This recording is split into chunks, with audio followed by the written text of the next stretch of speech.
Hello everyone, I'm Wayne Scott, the founder and president of LifeHouse Theater, and I wish you Noel to all, and thank you for joining us here for this special presentation. Well, I have been involved with LifeHouse Theater now since its founding more than 27 years ago, so this is an unusual time in our history. It's an unusual time for all of us, and our hearts and thoughts go out to all of those who are first responders or caregivers, and certainly for the afflicted and affected. And we here at LifeHouse are trying to bring light and salt into the community. We have for all these years, and we want to make a difference in the lives of individuals in the Inland Empire. We're located about 60 miles east of Los Angeles in Redlands, California, with our live theater here, our resident theater, and then we try to do a lot of things virtually as well to continue making a difference in the lives of hundreds of people who come to join us, over 30,000 a year as a matter of fact, and we have more than 500 actors and actresses from all over the Inland Empire participate in our programs live or our workshops that we like to work out. So thank you for joining us here, and right now, in light of recent circumstances, LifeHouse is engaging in this new medium to reach out to a wider audience. So thank you again for joining us. I'm thrilled to kick off this series as LifeHouse Theater's virtual storybook stage presents this particular reading. And we're starting off with "'Twas the Night Before Christmas" by Clement Clarke Moore. 'Twas the night before Christmas, when all through the house not a creature was stirring, not even a mouse. The stockings were hung by the chimney with care, in hopes that St. Nicholas soon would be there. The children were all nestled snug in their beds, while visions of sugar plums danced in their heads.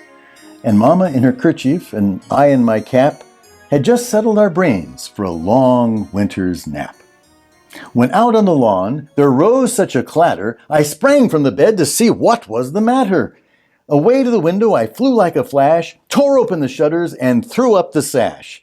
The moon on the breast of the new-fallen snow gave the luster of midday to objects below, when what to my wondering eyes should appear but a miniature sleigh and 8 tiny reindeer.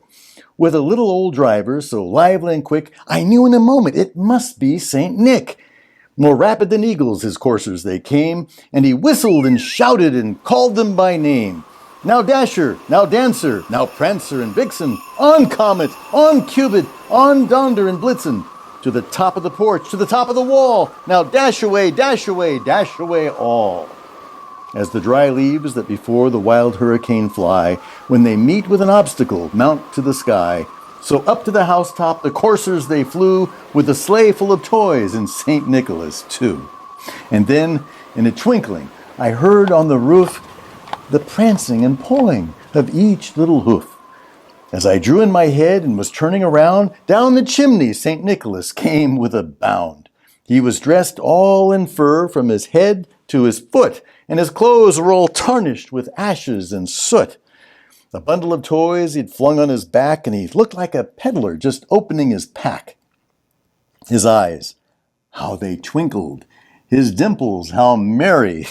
His cheeks were like roses, his nose like a cherry. His droll little mouth was drawn up like a bow, and the beard of his chin was as white as the snow. The stump of a pipe he held tight in his teeth, and the smoke had encircled his head like a wreath. He had a broad face on a round little belly, and it shook when he laughed like a bowl full of jelly. He was chubby and plump, a right jolly old elf, and I laughed when I saw him in spite of myself. And a wink of his eye and a twist of his head soon gave me to know I had nothing to dread. He spoke not a word, but went straight to his work and filled all the stockings, then turned with a jerk, and laying a finger aside of his nose, and giving a nod up the chimney, he rose. He sprang to his sleigh, to his team gave a whistle, and away they all flew like the down of a thistle. But I heard him exclaim, ere he drove out of sight, "Merry Christmas to all, and to all a good night." Well, I hope you enjoyed that. Sure brought back a lot of memories for me.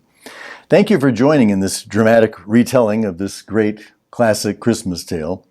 And we want you to stay tuned, if you would, to join our LifeHouse storytellers as they present various tales through LifeHouse Theater's virtual storybook stage. In the meantime, I wish you the very best for a blessed Christmas and a joyous New Year.